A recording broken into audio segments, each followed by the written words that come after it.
Good evening and welcome back to the Rory Talks Football channel, your daily Arsenal news updates, debates and my opinions. And today it is a match day. Sheffield United kicks off in an hour and a half. So in half an hour's time, we will react live to the team news as it comes in. Not expecting any massive surprises with it, but you never know. Good to see loads of you here already. Gunny Gooner, Vivi Vlad, Arsenal Adventure, Sport Cat, Matt, Emily, and Philip Jacobson are in the house. Jacob and Lil Grimp as well. If you're new to the channel, please do subscribe. Massively helps me out. And if you could smash a like on it as well, I would be incredibly grateful. I really would. Pekka, Optical Dream, William Saliba with Haaland in his pocket. Good to see you. Elias Lidstedt and Cherms as well. I hope you're all having a very good day. A good evening. Monday, it's out of the way. And you've got an Arsenal game to look forward to. And one that we should enjoy. Team prediction. My team prediction is the same team that played against Burnley. So Raya in goal, White, Saliba, Gabriel, Kivior, Rice, Havertz, Erdegaard, Saka, Trossard, and Martinelli. But, maybe we do see Jesus come back in. Maybe he needs some game time. Did you see the news that Paul Tierney will be VAR for Arsenal after his mistake? It's a joke. It's staggering, right? So they take him off refereeing duty next weekend because of the mistake he made. So they've acknowledged, you've made a massive mistake where you didn't know the rules of the game. You can't be the referee. So what we're going to do is we're going to put you on a VAR supervising another referee, effectively, where, if anything, you need to understand the rules even more.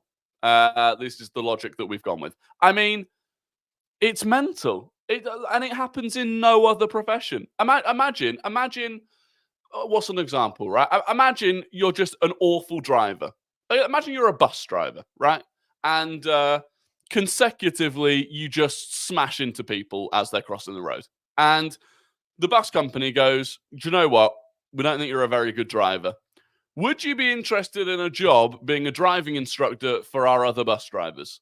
I mean, it's insanity. It's absolute insanity. And also, if there was already a conspiracy that Paul Tierney loves Liverpool, great. So put him on VAR for one of their title rivals. I mean, anyway, you just know there's going to be a dodgy decision against us? Probably. I mean, look, the good thing is it's Brentford at home, so hopefully we don't have to rely on decisions anyway.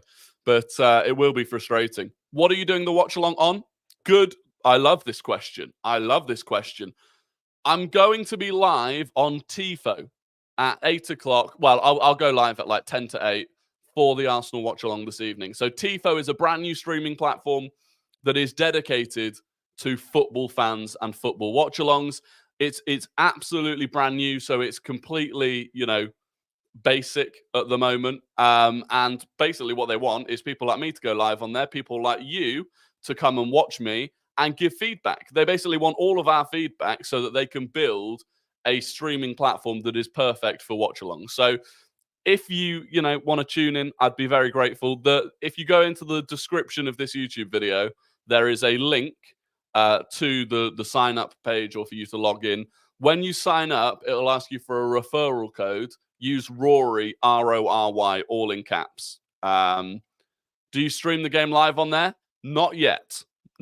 So I won't be able to show the game, unfortunately, but I'll be watching along with you. So look, if you want to join in, we can basically transfer all of the people that are in the chat right now over to TIFO. The chat, by the way, the chat on TIFO is even better than on YouTube. You've got GIFs. You've got threads, so you can start replying to people in threads and keep conversations going. It's great. It's on desktop. You can watch it on your mobile, but through like the web browser, and it's best on desktop. But yeah, look, links in my bio. Use the code Rory, RORY, full caps, and I look forward to seeing as many of you there as possible.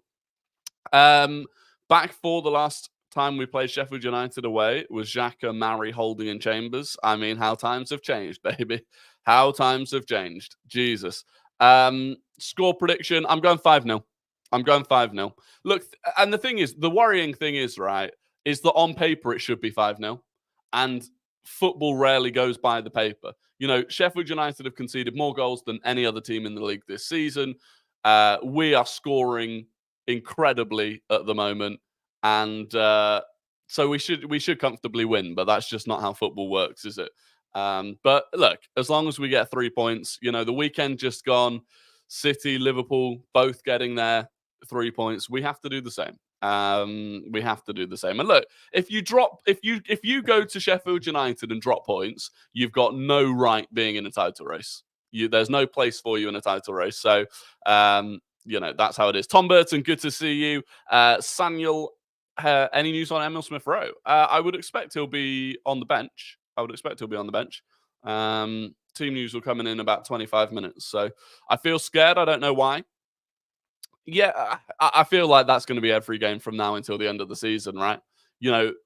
Realistically, I think City away is the only game that we'll go into where people will be saying, well, you should win that game. City away is the only one that we won't be thinking we should win that game. And so every game in a title race that you're going into thinking we should win it, it becomes a little bit nervy, right? And we've also all got collective PTSD from last season. Hello, Rory. Hope you are good. Hopefully, it will be a good game today. I agree, Remy. Hopefully, it will be. I'm very well, thank you. I think they will just sit and pray, should batter them. This is the thing that I don't mind this anymore. And this, I think, is the big difference between us and Man City and, to an extent, Liverpool. Since Dubai, I don't mind. I don't mind if a team sits in deep because we'll win corners and we'll score from them. Like, I don't have an issue with that anymore. I think we've found a way through set pieces of getting around low blocks. Really hope ESR and Vieira get minutes. With just 3 games until the Etihad, the bench has to get minutes. Yeah, I agree to an extent. I'd be surprised if at least one of them doesn't. Partey needs playing time to be ready for City. Yeah, true. I think Partey, you maybe bring him on for the final half an hour. Do you think Sheffield could concede 10 goals in any game left in the Prem? It's possible. I don't think it'll be tonight. But title race is really close. One slip up, we lose the league. Exactly. That's why it is, every game, as comfortable as they should be, they're scary. So dangerous from set pieces. Is Timber fit enough for the bench? No. Arteta said that Timber won't be on the bench or involved at all today. When are you going to be starting the watch along? I'll start that at about 10 to 8 over on Tifo. How confident would you be if Liverpool and City draw on Sunday? It's all about the result at the Etihad. It's for us, if you take out the dynamic of Liverpool and City, who will do their own thing in that game, whatever happens, it's all about what happens at the Etihad for us. That's, it is, assuming that we pick up 3 points against Sheffield United and against Brentford, the make or break is the Etihad. Because ultimately, I still think if we go and lose at the Etihad, that's, short of some sort of miracle of City dropping points elsewhere, then that's title race over. I'd be shocked if we saw TP at all, but I'm here for it. I think we will see him get minutes because we have to. Otherwise, like whoever it was previously said, he'll be going into the game at the Etihad with very few, proper minutes under his belt in months. So I think we do have to try and bring him back in because ultimately, if Partey can start at the Etihad, he has to. If Partey's at the level that he normally is at and he can start, I think it has to be Rice and Partey. How's our record for Old Trafford? I'm not bothered about our record at Old Trafford isn't good, but I'm not worried about Old Trafford. The way United played yesterday, I don't think they're getting many players back from injury before we play them either, probably. Well, they might get a few, but we need to take advantage. City and Liverpool have been having slip-ups in their games, similar to what City did. Yeah, but they've been slipping up in the games, but they've not really been dropping points. That's the thing. Their performances haven't been good, but they're not really dropping points. City have won 15, not all in the league, but City have won 15 and drawn 2 in their last 17 games. Like, it's tough. What are you going to do after the 9 and 9 is done? Another challenge, which will remain. I've actually got a lot of different ideas for more challenges, but yeah, time will tell. Arteta loves Jorginho in the big games. I wouldn't be surprised if he started him instead of Partey at the Etihad if both were fit. I hear it. I wouldn't. I'd be a little bit surprised, but I could see it. I was actually most disappointed with TP in the run-in. If he isn't fit, he shouldn't start the City game. Fair enough. 10 in 10. Yeah, I mean, that is one of the ideas. Yeah. Any bets on? Not yet. I'll probably stick something on just to make it a bit entertaining. What shall I go for? Saka to score one or more, Havertz to score one or more, Martinelli to score one or more, Gabriel to score one or more, Rice to score one or more. When do you stop? What's your second leg UCL predictions? Well, I don't know if you saw this. Last night, Porto beat Benfica. Benfica, who were second in the league, 5-0. So Porto would appear to be finding a little bit of form at the wrong time for us. So look, I think it's going to be a tough game. You know, I think we'll beat them and I think we'll go through. But yeah, it's not an ideal time for Porto to suddenly be smashing 5 past Benfica. Big Gabby goal. Martinelli, he's due one. He looks revived last week. Yeah, I'd love Martinelli to be on the score sheet tonight. Raya to score. Minus 3.5 alternative goal line. Yeah, possibly.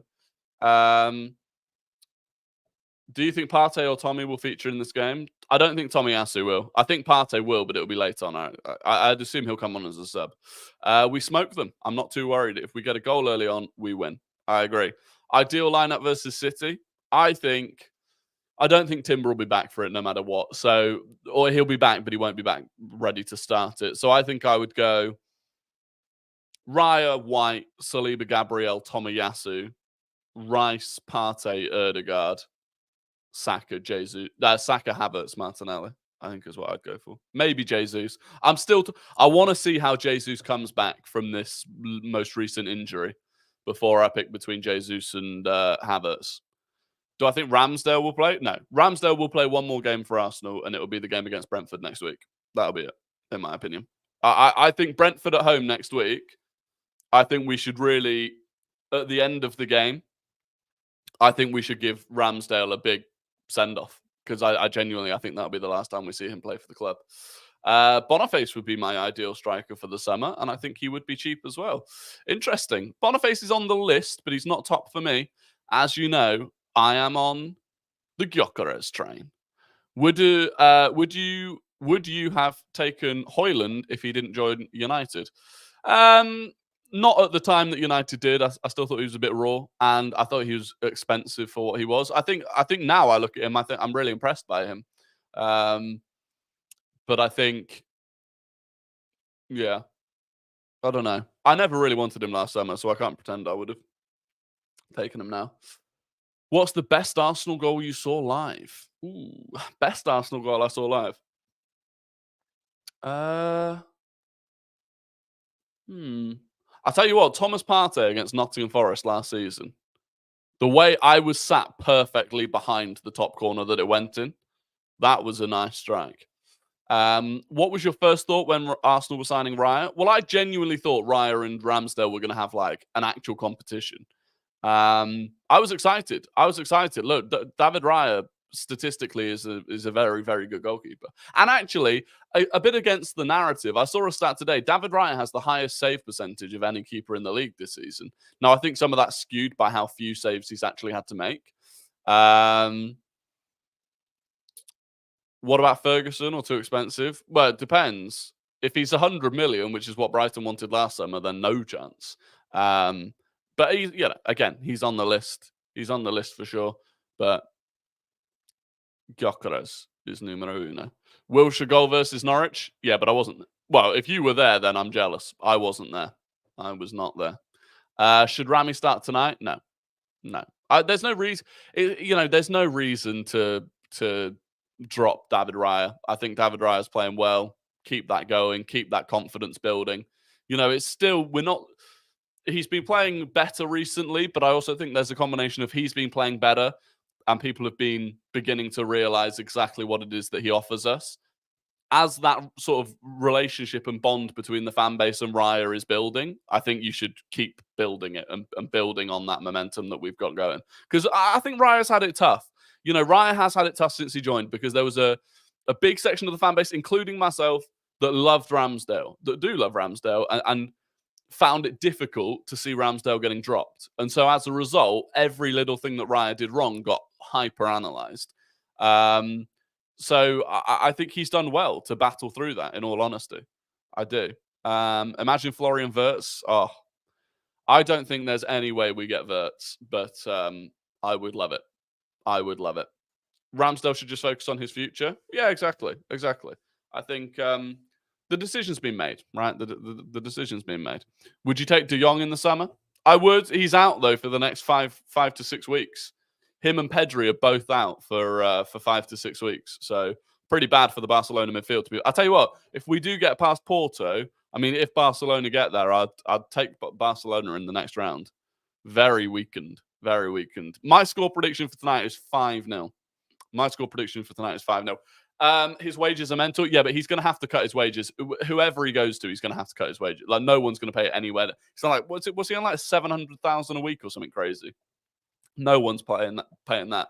Napoli are going to be licking their lips. Yeah, they will. Honestly, what happened to Pedri? He's fallen off. Injuries, accommodate. Whoa. Remember like 3 years ago when Pedri was just coming through and he played every single game for Spain and for Barcelona for like a ridiculous number of games straight. And everyone was looking at him going, oh my God, look at him. He's exhausted. Like, you can tell he's exhausted. And ever since then, he's been riddled with muscle injuries. Absolutely riddled with muscle injuries since then. And unfortunately, and we're lucky that it hasn't happened to Bukayo Saka yet. But that is the risk that you take when you massively overplay young kids that their bodies are still developing. And he's had to deal with that. It's been bad. He might just go to Saudi to keep the wages. I don't even know if Saudi would pay those wages, to be honest. What happened with Zubamendi? What do you mean? What happened with him? I think Zubamendi's still on the table. I think it's still an option that's on the table. Anyway, I'm going to do Guess the Gooner a little bit early. I'm going to do it right now because I would normally do it at 7, but the team news is going to come out at 7, and we need to have got Guess the Gooner done before that happens. So I'm going to give you 5 clues about an ex or current Arsenal player, and you have to guess who that player is. Get your fingers on your keyboards ready for today's Guess the Gooner. I don't know if... Well, VV Vlad is in the house, so you've got to try and beat him. It's not Aaron Ramsey-Pecker, but one day you will get it. One day you will get it. So, clue number 1 for today's Guess the Gooner. They played for 5 different Premier League teams. They played for 5 different Premier League teams. Clue number 2. They won 2 Premier Leagues and 4 FA Cups in their career. They won 2 Premier Leagues and 4 FA Cups in their career. It's not William Gallas. It is not William Gallas. Clue number 3. They played 211 games for Arsenal, scoring 12 goals. They played 211 games for Arsenal, scoring 12 goals. Clue number 4. They played 73 times for England. They played 73 times for England. And clue number 5, they joined Arsenal on a free transfer in 2001 from Tottenham Hotspur. They joined Arsenal on a free transfer in 2001 from Tottenham Hotspur. This was a good one. There were lots of different guesses knocking around. Ian Wright was a popular one that was incorrect, but I can see why you were going for it. Wasn't Gallas. It was not Arteta, wasn't Walcott, and I'm trying to figure out who got it first. Where are we looking? Wasn't Anelka. It was Louis C. Louis C got it first. It was indeed Big Sol Campbell, and Louis C got it first. Leo Nesbitt was second. Magnus was third. Churms was fourth, and Nick N was fifth. I feel like that was Campbell's an easy player to guess, but I feel like the clues that I made up for that one could have been quite a few people. So that was a good one. I had no idea until the last clue. Good. That's what we want. I want to make them a bit more exciting. Joined at that question, and so there you go. Did you hear Musiala isn't signing a new deal at Bayern? We should go for him and Sal Vieira and maybe even Smith Rowe. I mean, I would take Musiala.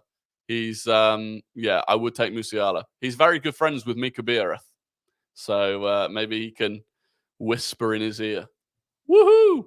That was down to my fiance. Go on, Matt. Big up, Matt. Perfect summer. Gyökeres, 100 million. I don't even think Gyökeres needs to be 100 million, unless you're talking euros. Neto 60 million, Zubamendi 40 million, sell Eddie, Partey, Reece, and Rambo. I would take it. I would take that summer. If you offered me that summer window right now, I'd take it easily. Was first on mine, was so excited. Yeah, that's the pain. It's like VAR. You think you've won, and then in I come, and I take that win away from you. It's painful. Not a fan of Musiala. Hate his technique on the ball. Interesting. Have you seen Thierry? Thierry is on Monday Night Football. I have. I actually I'll go back and watch the clips of Thierry on Monday Night Football tonight. Gyökeres got that 80. Yeah, it's 86 million pounds. Gyökeres' release clause. But you don't always have to actually trigger a release clause to get someone. Thoughts on those stories on X about Fabrizio soliciting money to spread rumors? Wouldn't surprise me. I'm not gonna libel myself by saying something about him that I don't know is factually true. But it would not surprise me if those stories were correct. Are you staying live for the lineups? Yeah, I'll stay live for the lineups. I'll jump off here at about 7:15, and then we'll be back on Tifo. Link to that's in the description for the watch along at about 10 to 8. Sesko has a 40 million release clause. Yeah, Sesko for me is much rawer, much Gyökeres I think can come in next season and start. Sesko I don't think can. Do we need to sign another centre-back in the summer? Well, you have absolutely perfectly led me on to a story that came out today.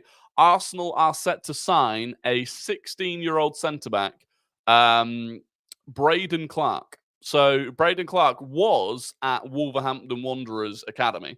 He's been playing for their under-18s this season, and he left. A few days ago, he put on Instagram and stuff that he had left Wolves and was effectively like a free agent, if that's a thing at 16. And apparently Arsenal are set to win the race to get his signature or to bring him into the academy.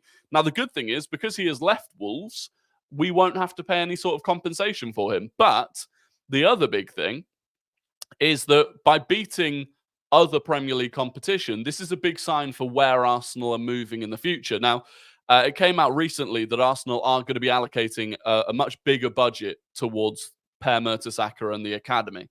With the vision of competing with City and Chelsea when it comes to those academy players.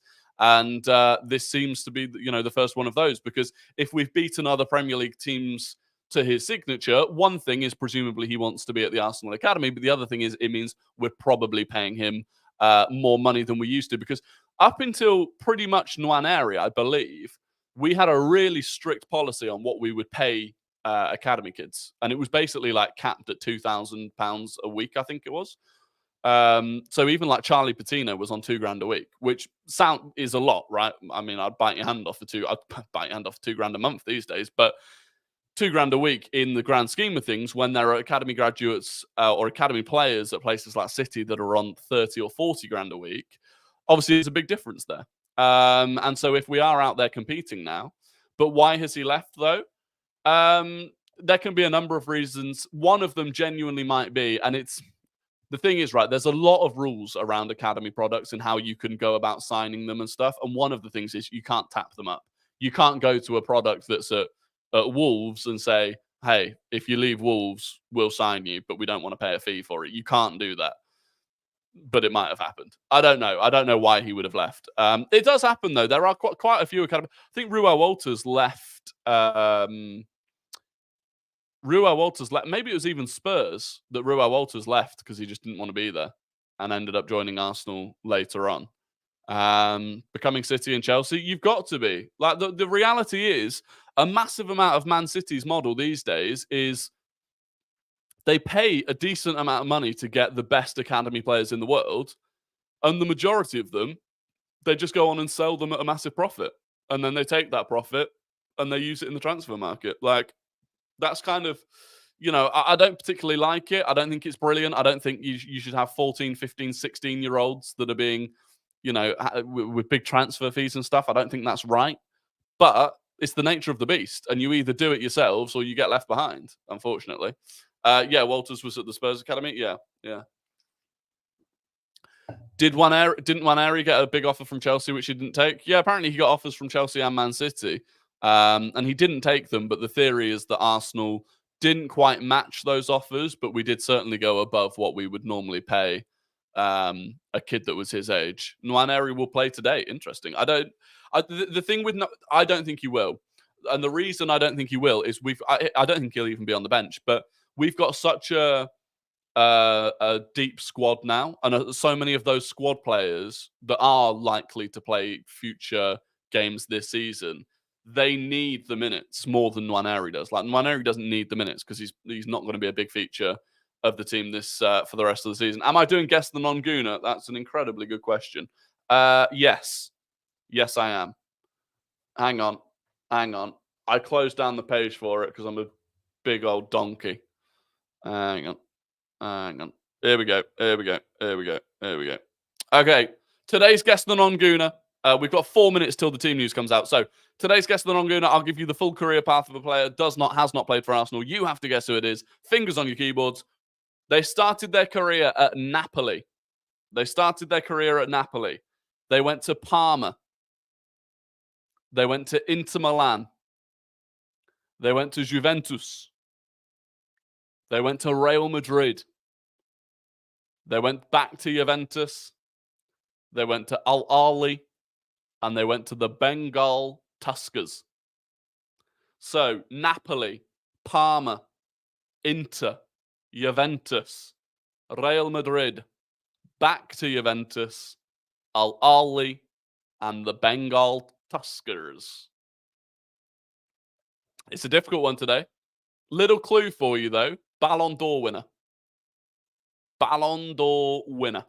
And if you watch the 9 in 9, you'll know. He's coming clutch. And unsurprisingly, it was indeed VV Vlad that got it first. Congratulations to VV Vlad. It was Cannavaro. MM came second. Young Tar came third. Leo Nesbitt came fourth.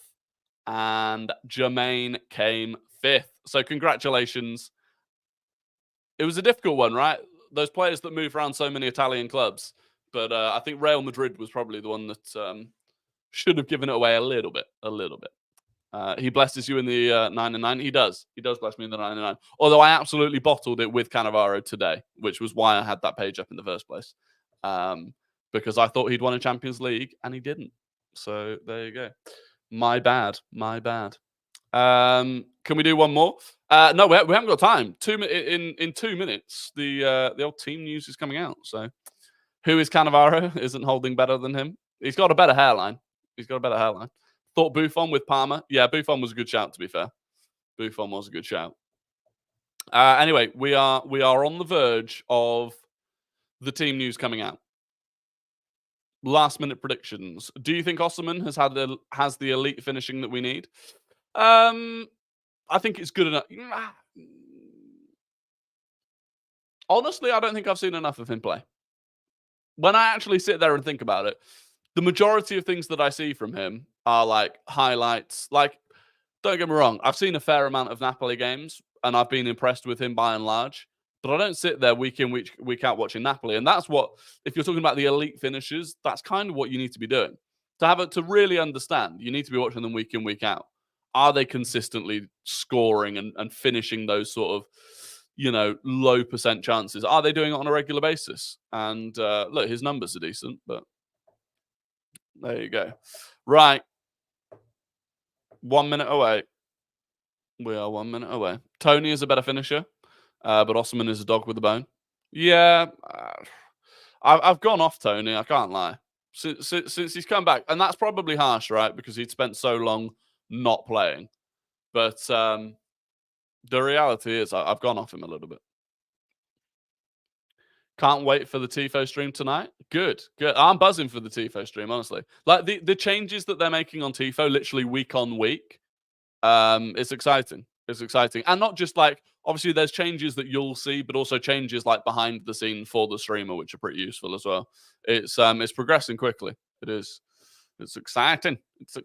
Right, it's 7 o'clock. The team news should be out. The team news is out. David Raya. In fact, I'll bring it up for you. What a fantastic streamer I am. I'll bring it up for you. Bosh. There you go. David Raya in goal. Ben White, Saliba, Gabriel Kivior, Rice, Jorginho, Ødegaard, Saka, Martinelli, and Kai Havertz, which, as many of you have spotted, is unchanged from the game against Newcastle. So, interesting look. I thought it would be unchanged from the game against Burnley. I thought we'd go back to Havertz in the midfield and Trossard through the middle, but he's stuck with Jorginho. And look, absolutely no problem with that whatsoever. Very strong team. Looking at the bench, other than this fella, old Cedric Suarez. Old Cedric, he's still there. But outside of that, Vieira, Partey, Smith Rowe, Reece Nelson, Trossard, Jesus, and Eddie Nketiah. So seriously strong. Seriously strong. I would like to see Partey come on. I would like to see Jesus come on. I would like to see Emil Smith Rowe come on. They are the three, and probably a little bit of Fabio Vieira possibly as well. But Carter is right. If it ain't broke, don't fix it. So there you go. That's the Arsenal lineup, and then I will show you the Sheffield United lineup. Let's see how Sheffield United have lined up.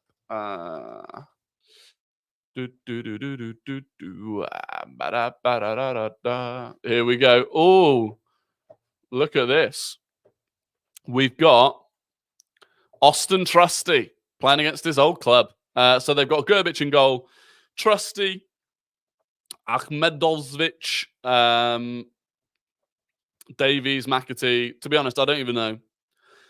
I'll be honest, it pisses me off when they do it in this. Just do it in the order. Do it so that I know right back, centre back, because half these players, obviously, McBurney, Hamer. I mean, look, we should be winning. There's nothing in that team that particularly frightens me. I just want one Saka assist. Thierry Henry is on Monday Night Football. Yeah, I'm going to watch the clips back of that. Fotheringham's on the bench. Fotheringham is on the bench. I don't know if that's a recent thing that he's done in terms of dropping Fotheringham, but I guarantee. But Fotheringham is very weak under crosses, and I do wonder if because of how good we've been from corners, it was a tactical decision to drop Fotheringham. I don't know. He might have been dropped for weeks. I don't know. But yeah, I mean, look, realistically, you look at that team, you look at that bench. Archer isn't there, who's probably their best player. Happy days. I mean, Ollie McBurney in 2024. What are we doing here? But I don't want to take the piss too much because, if we did lose, it could come back to bite me. But look, ultimately, Arsenal have got an incredibly strong lineup. I just don't really see us having any problems. I want to see Havertz. I want to see Havertz sort of drifting in and out of those spaces, which I think he's really sort of improving at. And the big thing actually for me is getting out of the game with no injuries. Sheffield United are not a reckless side, but they'll get stuck into you. So if we can get out of the game without any injuries. Fotheringham didn't play against Wolves. He might have already just been dropped then. I want to see Partey. Yeah, look, I think we'll see. As long as we're winning by a couple of clear goals, I think we'll see Partey. I think we'll see Jesus.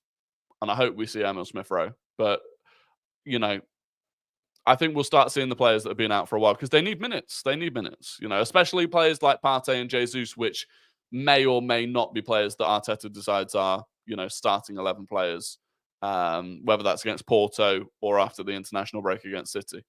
Martinelli getting the Matoma treatment. Got to put 100% into every game, though. Yeah, of course. You've got to put 100% into every game. But look, in an ideal world today, the game's done before halftime. And in the second half, we can score a few more goals, but take it relatively easily. Vieira needs minutes as well. Hope he brings him on. Yeah, agreed. The difficulty is, I think it's quite hard to bring on Vieira and Smith Rowe. Unless I guess you bring on Vieira for Ødegaard and Smith Rowe for Jorginho. Rice as the 8 excites me. He's so good as 8, even though he prefers the 6. Well, it's interesting because we've not when Rice and Jorginho have been playing together, we've not actually massively been seeing sort of Rice moving into the eights. Actually, Jorginho is often further ahead than Declan Rice, and then Declan Rice engages the press, and you see him come out of that sixth position, which I think has been better.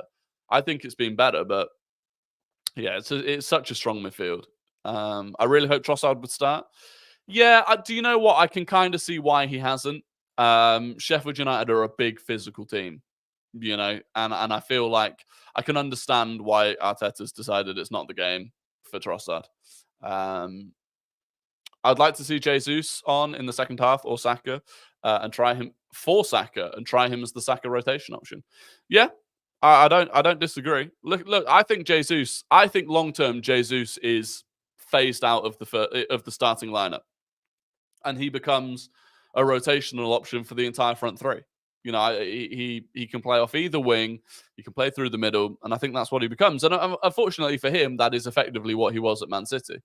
But that's just, you know, I think that's probably just the level that he's at, is that if he wants to be at a really, really top club that are trying to win Premier Leagues and Champions Leagues, I don't know if he's good enough to be the starting striker in that. You know, I love him and I love the way he plays, but I do think that's probably where he ends up long term.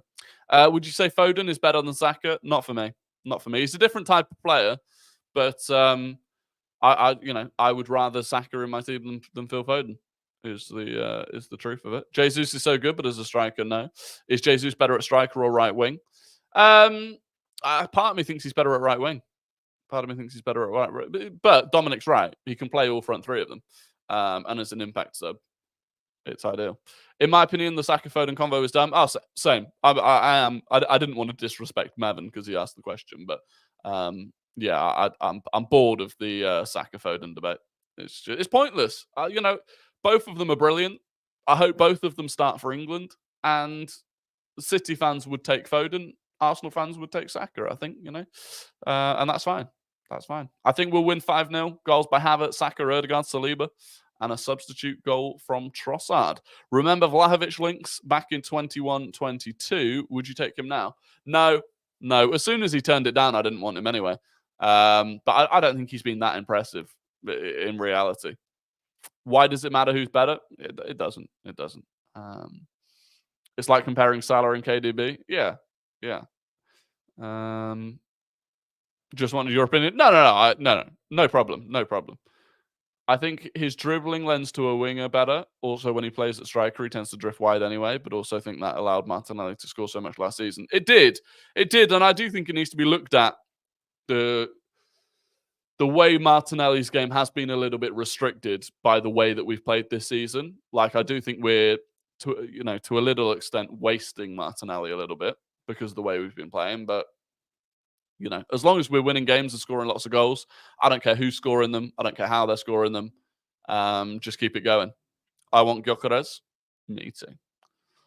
Rio is crazy for saying he'd rather watch Doku over Saka. Yeah, Rio is just the ultimate moron. Would you take Lautaro Martinez? Martinez is an interesting one because he's banging goals, absolutely banging goals in Serie A. But whenever I've watched him, I'm just like, there's just something missing. I'm like, I don't know. But he is banging goals. Can't deny that. Do you still want Neto from Wolves? Yeah, I do. It's like when people compare Messi versus Ronaldo when it should be Messi and Ronaldo. Yeah, it is. It is indeed. Anyway, look, I'm going to wrap up this stream, and I will be back in about 40 minutes, 10 to 8 on Tifo. The link to that is in the bio on here. Go down to the description, not the bio. Go down to the description on here. The link to Tifo will take you to the sign-up page if you're not already signed up. Use the code Rory, RORY, all caps, when you sign up, and we'll be live over there. Get involved in the chat. There's a lot of, it's being built for all of you to like be a community, chat to each other, and enjoy it. But I'll be there in about 40 minutes, so I will see you there. Thank you all very much for joining the stream, and if you could subscribe, drop a like on the way out, always helps. Thank you very much. I'll see you in a minute, and yeah, come on, you Gunners. Ba, ba, da, da, da, ba, ba.